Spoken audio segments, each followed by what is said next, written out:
ये जो क्वेश्चन आपको दिखाई दे रहा है ना, ये क्वेश्चन कक्षा 10 की बोर्ड परीक्षा में 100% पूछा जा सकता है। अच्छा क्वेश्चन है, इम्पोर्टेंट क्वेश्चन है, तो आपको इस वीडियो पूरा देखना है और अच्छे से इसको समझना है। ठीक है, बहुत इंपॉर्टेंट क्वेश्चन है। ऐसा आ गया ना क्वेश्चन तो बहुत सारे बच्चे इसको गलत करेंगे, क्योंकि जब अपन थोड़ा पहले क्वेश्चन करके जाएंगे एग्ज़ाम से पहले तो वहाँ पे चांस होते सही होने के, और अपन ऐसे क्वेश्चन करेंगे नहीं तो कैसे होगा सही।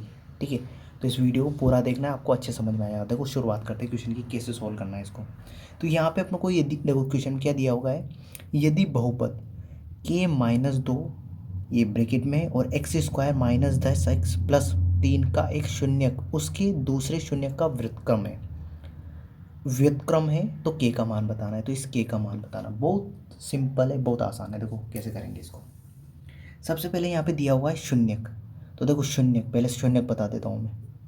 शून्यक क्या होते हैं, तो देखो पहले तो यहाँ पे घात कितनी है, अधिकतम घात 2 है, तो इस बहुपद के शून्य कितने आएंगे, 2 शून्यक आएंगे।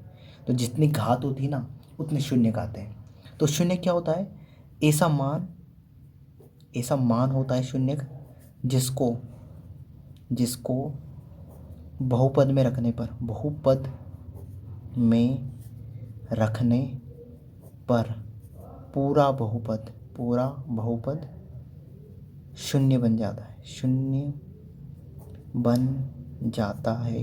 ठीक है, जाता है, उसे शून्य कहते हैं ना। आई होप आपको अच्छे समझ में आ गया होगा। तो कितने शून्य कैसे पता करेंगे, तो 2 शून्य की, इसकी घात 2 है ना। अब देखो यहाँ पे व्युत्क्रम आया, व्युत्क्रम का मतलब क्या होता है, तो ध्यान से समझ लेना, इसको बता देता हूँ मैं। व्युत्क्रम, व्युत्क्रम का मतलब उल्टा, उल्टा। ठीक है, व्युत्क्रम का मतलब क्या होता है, उल्टा। अब देखो ये इस क्वेश्चन को करते हैं अपन, ये दोनों आपने आई होप इसको समझ लिया। अब देखो क्वेश्चन करते हैं। तो ये बहुपद दे रखा है अपनों को और इसका एक शून्य उसके दूसरे शून्य का क्या है, व्युत्क्रम है। तो माना पहला शून्यक, ठीक है। अब पहला शून्यक मान लिया मैंने जेड, ठीक है, कुछ भी मान ले, तो एक्स मान लो, वाई मान लो, कुछ भी मान लो, पर यहाँ पे एक्स दे रखा है तो मैंने जेड मान लिया। तो दूसरा शून्यक क्या हो जाएगा, दूसरा शून्यक वो हो जाएगा अपना व्युत्क्रम उल्टा, तो 1/z हो जाएगा। ठीक है, यहाँ पे दे रखा है एक शून्यक उसके दूसरे शून्यक का व्युत्क्रम है, व्युत्क्रम मतलब उल्टा है। तो पहला शून्यक जेड मान लिया, तो दूसरा क्या हो जाएगा, 1/z। ठीक है, अब देखो इन दोनों को गुणा करूँगा मैं। ठीक है, तो देखो शून्यकों का क्या हो जाएगा, गुणनफल। इन दोनों को गुणा करूँगा तो शून्यकों का क्या हो जाएगा, गुणनफल। और शून्य देखो, शून्यकों का गुणनफल, गुणनफल ये क्या होता है अपना, इसका सूत्र होता है सी बाई ए होता है। शून्यकों का योग होता है -b/a और शून्यकों का गुणनफल क्या होता है, c/a होता है।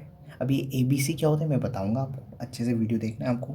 शून्यकों का गुणनफल, शून्यकों का गुणनफल क्या होता है, c/a होता है। अब शून्य कौन कौन से, ये है और ये है, इन दोनों का गुणा कर रहा हूँ। तो देखो शून्यक जेड गुणा 1/z, इन दोनों को गुणा कर दिया तो कितना आएगा मेरा, c/a। ठीक है, अब देखो यहाँ इसके नीचे कुछ नहीं तो क्या है, 1। अब देखो जेड को 1 से गुणा करूँगा तो ये जेड ही आ जाएगा मेरा। ठीक है, तो जेड को 1 से किया तो जेड, और नीचे भी क्या हो गया, जेड बराबर c/a। अब जेड से जेड कट जाएगा। ठीक है, तो ये आ जाएगा मेरा, इधर लिख रहा हूँ ना, तो जेड से जेड कट गया तो क्या बचा, 1 बराबर c/a। अब देखो ये ABC क्या होता है मैं बताता हूँ आपको। देखो यहाँ देखना, अच्छे समझना। तो देखो मैंने जेड को जेड से काट दिया है, देखो जेड और जेड से जेड काट c/a किया। अब ये ABC क्या होते हैं, तो ध्यान रखना, एक्स स्क्वायर के आगे जो लिखा हुआ है वो a का मान होता है। तो यहाँ a का मान क्या है, k-2 है। एक्स के जो आगे लिखा होता है वो b का मान होता है, और जो बिना एक्स वाला होता है वो c का मान होता है। चिन्ह के साथ लिखना है इनको, साइन के साथ। वापस रिपीट कर रहा हूँ, एक्स स्क्वायर की जो आगे का मान लिखा होता है वो a का मान होता है, तो k-2 a का मान है।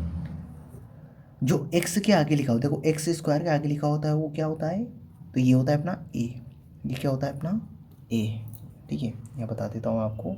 तो एक्स स्क्वायर के जो आगे लिखा हुआ होता है वो a का मान होता है, एक्स के जो आगे लिखा होता है वो b का मान होता है, और बिना एक्स वाला वो c का मान होता है। ठीक है, साइन के साथ लिखना है ना।